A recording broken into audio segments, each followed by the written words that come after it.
Eh bien bonjour à tous, bienvenue sur ma chaîne YouTube BB67407. Alors il y a quelques temps, mon ami Stéphane de la chaîne Benicarlo Termino, une chaîne que je vous conseille au passage, m'avait demandé si j'avais fait une vidéo de présentation du réseau. Alors certes, au cours des dernières vidéos, il y a eu des vidéos plus ou moins de présentation, mais aucune n'était détaillée. Donc nous allons réparer cette injustice et nous allons voir tout ça. C'est parti! Bien, alors nous voici dans la pièce. C'est une pièce qui au sol fait environ 8 mètres par 4. Il y a donc deux niveaux sur le réseau. Le niveau supérieur lui doit faire environ 5 mètres par 4 et donc le niveau inférieur fait 8 mètres par 4. Alors c'est un réseau qui a évolué au cours des années et donc il y a quelques temps encore, avant les travaux d'isolation, la partie décorée était terminée. Donc c'était une partie avec une voie ferrée constituée d'une double voie qui partait donc du tunnel sud que nous allons voir ici. Voilà, tunnel sud. Donc la portion de voie est en double voie, donc elle grimpe. Le tunnel que nous venons de voir s'appelle le tunnel de Villefranche et donc nous sommes dans la rampe de Villefranche. Ici nous arrivons déjà dans les emprises de la gare avec une bretelle permettant au train montant d'accéder en gare et une voie qui accède au dépôt.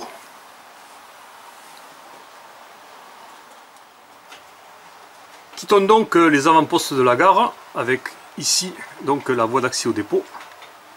Nous arrivons de suite dans le tout petit village de Villefranche. Voilà, hein.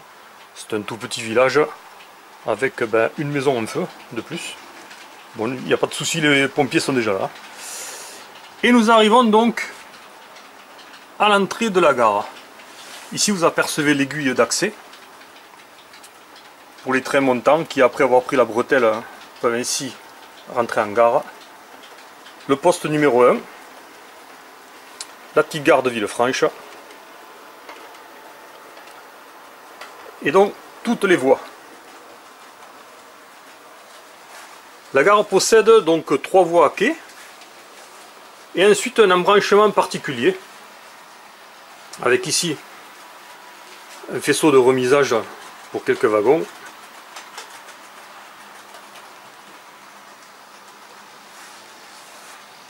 Et ici l'embranchement particulier. Donc l'embranchement particulier est en fait une usine qui concasse et qui fait du gravier, du sable, des cailloux et du ballast. Voilà.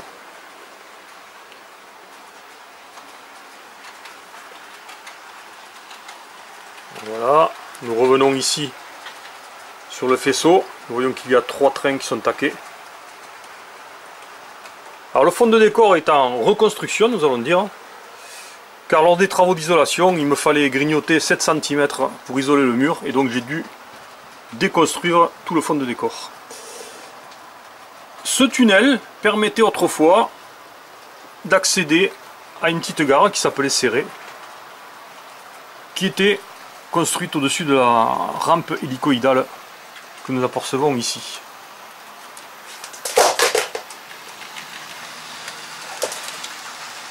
Donc là vous avez un AGC Languedoc-Roussillon qui passe au droit des galeries Las Portas.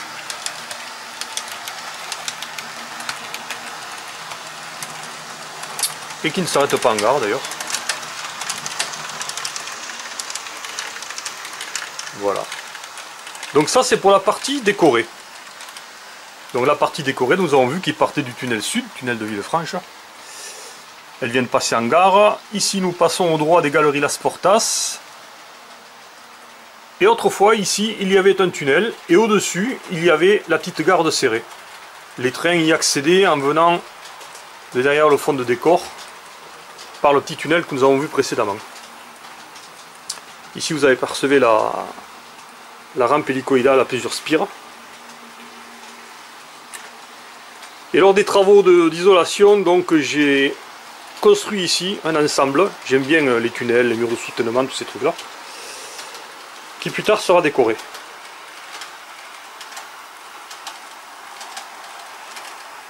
Donc là ici c'est la porte d'entrée avec les deux passerelles. Et nous revenons ici donc au fameux tunnel de Villefranche qui est la partie sud du réseau.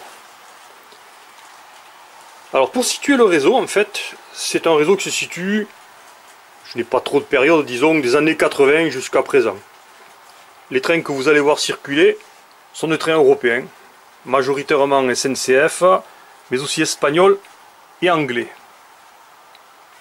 Alors ici nous revenons sur le dépôt, donc avec sa voie d'accès. Donc c'est un dépôt qui permet donc de ravitailler les machines diesel et de faire de l'entretien léger sur des motrices ou des autorails. Voilà, donc là nous sommes sur un des bâtiments. Ici il y a un pont transborder qui permet de remuser les machines.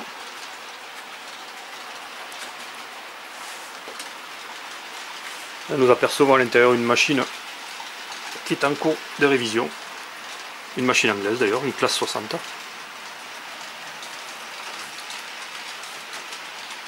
Hop, nous allons passer de l'autre côté du dépôt. Voilà, donc ici il y a une petite route qui accède avec le poste de régulation. Une autre vue donc du pont transborder. Ici la station de service donc. Et quelques algécos donc pour le personnel. Une classe 66 de Colas Rail en entretien. Et différents matériels. Voilà pour le dépôt. Alors revenons au tunnel sud, donc, qui est en fait la frontière franco-espagnole. Alors la crête qui surplombe la voie ferrée d'ailleurs est en territoire espagnol. Alors on s'en aperçoit immédiatement avec le fameux Toro Osborne, donc qui vantait les qualités d'une liqueur. Je crois que ça n'existe plus d'ailleurs. Et ici nous nous apercevons que sur la crête il y a une piste forestière et une opération combinée Policia et Guardia Civil qui contrôle cette piste. En effet, il y a pas mal de personnes qui se disent ben, j'ai été au Pertus, j'ai acheté beaucoup de cigarettes et d'alcool, je veux pas qu'on me contrôle, je vais passer par la montagne. Mais bon, ça marche pas à tous les coups. Donc ici nous sommes toujours dans la rampe de Villefranche, donc qui permet de grimper à la gare, d'accéder au dépôt, etc. Alors ce que nous allons faire, nous allons suivre notre AGC Languedoc-Roussillon qui se dirige vers la frontière donc et qui va rentrer dans le fameux tunnel sud. Donc voici qui descend tranquillement la rampe de Villefranche.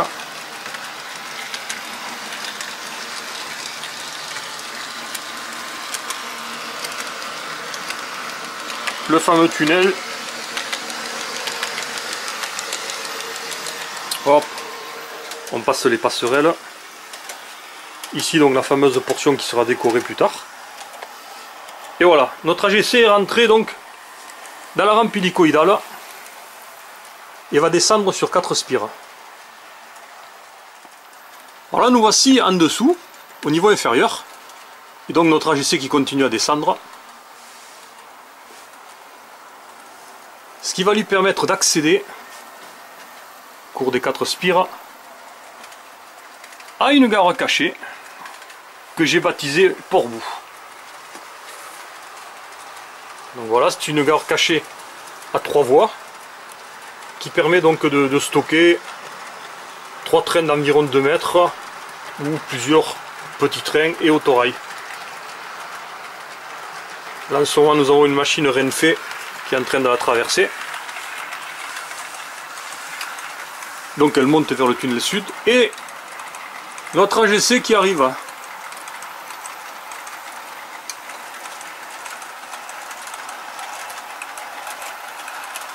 Voilà, donc ce dernier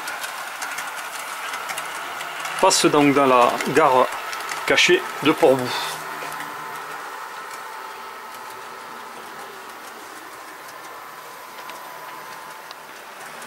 Le voici donc qui sort et qui traverse une gare désaffectée que je vais peut-être appeler Serré ou Elne, je sais pas trop encore.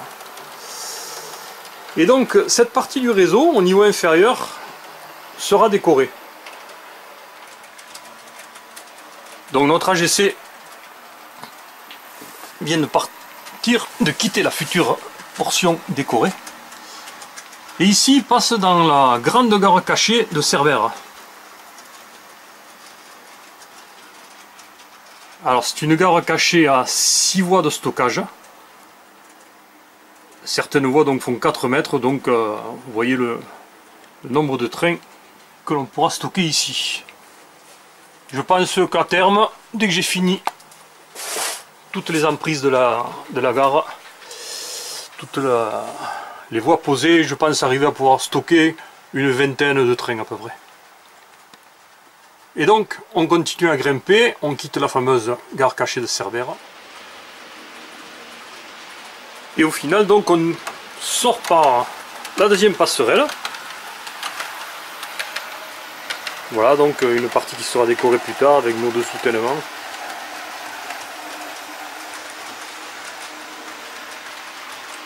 Et grâce à une spire supplémentaire qui est au-dessus de la rampe hélicoïdale, les trains par une succession de tunnels pourront réaccéder à la gare de Villefranche.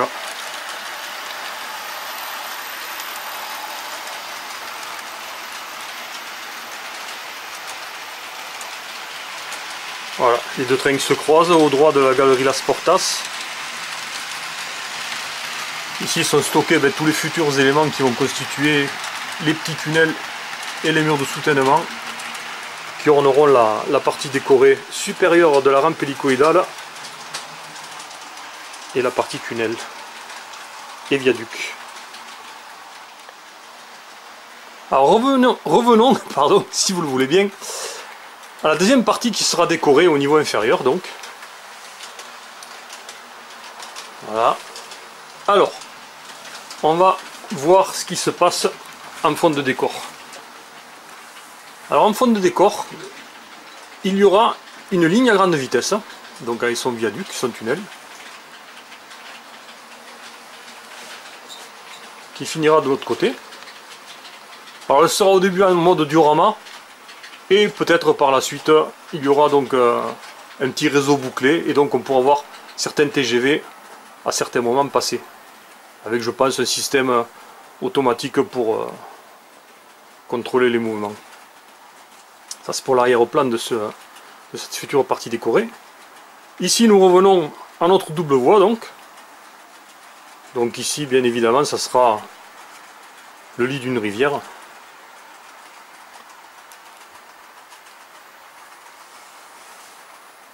Et ici donc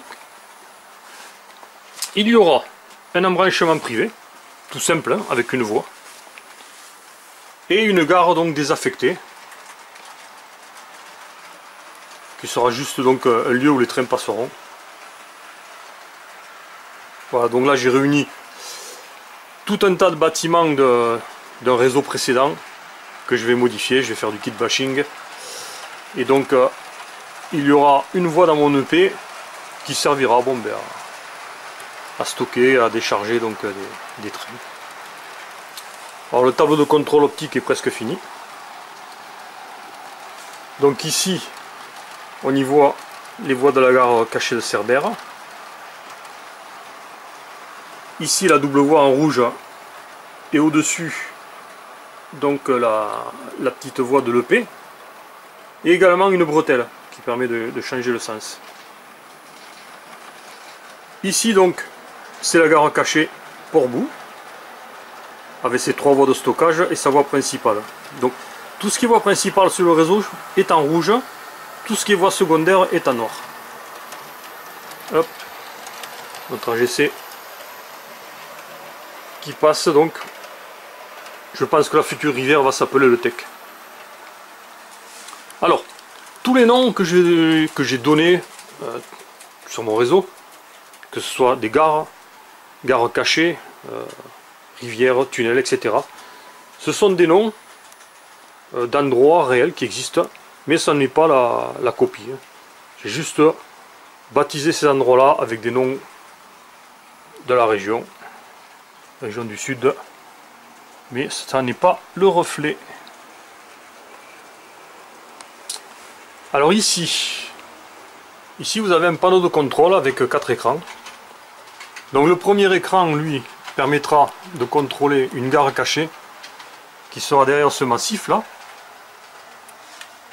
Autrefois donc c'était la gare qui allait la voie pardon qui allait à la gare de Céré donc, et qui permettra d'accéder à une gare cachée de 4 voies. Les 2 écrans suivants serviront au contrôle de la gare de Cerbère, au grill d'entrée, au grill de sortie, et le 4e servira à contrôler une partie de la gare de Portbou. Ici vous avez la partie donc programmation des trains avec un petit ordinateur avec un SPROG qui me permet donc de modifier les décodeurs, la centrale lens. Le système donc du réseau est DCC, donc j'ai 3 grandes souris Roku,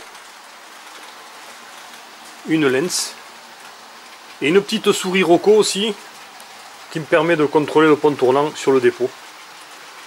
Donc le réseau est digital. Ici vous avez le tableau de contrôle optique de la gare.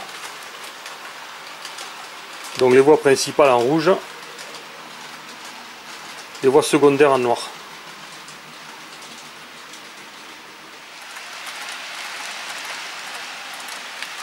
Alors ici vous avez le tableau d'adressage. Donc adressage des décodeurs. Et donc se trouve en photo toutes mes machines. Comme j'en ai beaucoup, je ne me rappelle pas toujours les numéros des machines. Donc d'un coup d'œil, je peux savoir quelle machine circule et quel est son numéro. Par exemple ici, hop, la machine espagnole qui est une série 333 pardon. Donc c'est le numéro 58 en adresse digitale. Elle est équipée d'un ESU Sound et elle est produite par Meano. Mon AGC, donc il a le numéro 74 sur la souris, donc AGC Languedoc-Roussillon, 5LS modèle, et il a un ESU Sound DCC.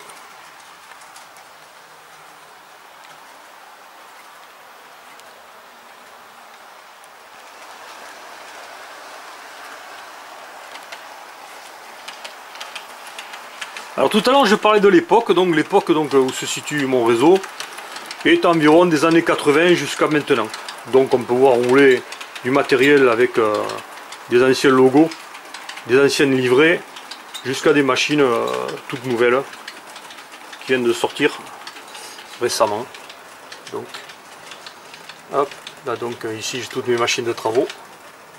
Ce sont des kits de chez Kibri que j'ai montés sur détaillé.